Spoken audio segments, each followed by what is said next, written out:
When it comes to DEI, there is no one size fits all approach. Different organizations and different companies are going to need to approach that in a way that makes sense for their business.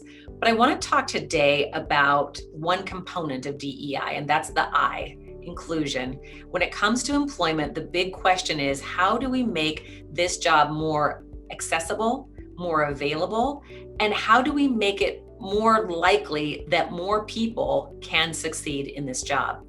And it's exciting that the desire to do more around DEI is happening at the same time that employers are faced with the need to ask that question, not just from the DEI perspective, but from the perspective of how do we fill the job. And so you have two desires, two needs coming together at a time where inclusion is really the right solution to the total equation.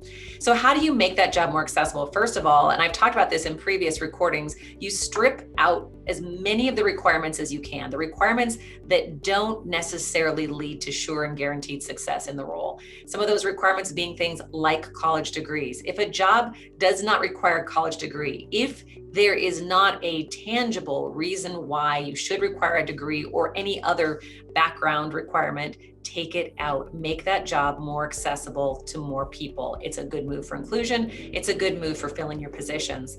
I also want to highlight another area that we're just beginning to hear more about, and that is the topic of neurodiversity. This is individuals who have diagnosed or undiagnosed issues that could include things like autism, ADHD, dyslexia, and other issues that may make the workforce a little bit different for them to navigate.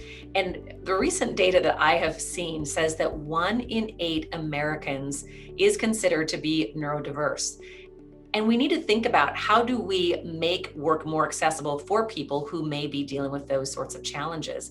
What are some of the biases that we have in the interview process itself, where we could be screening out individuals who could be very successful in a job, but because they don't look the way you expect them to, respond the way you expect them to, maybe their eye contact is a little bit different because of that neurodiversity. Are we screening out people for things that don't really matter? I had a conversation recently with a colleague who is ADHD. She was finally diagnosed as a young adult as having ADHD.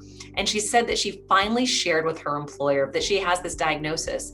And they talked about what the employer could do to help her be more successful given that particular situation. And she found a role that where she's not just being accommodated with that issue, it's a role that specifically a job where she can flourish because of her ADHD. And she said to me, it was the first time in my adult life that I've ever felt comfortable enough to admit to my employer that I am dealing with ADHD. And I thought, isn't that really the ultimate, to be able to bring your whole self to work, whatever your challenges, whatever your background, and to be able to bring that to bear in a way where you can be successful and make a meaningful contribution at work. So that's really the move. How do we make work more accessible to more people? We're not just doing a favor to that person, we're doing a favor to ourselves as the employer as we think more broadly about what success could look like at work.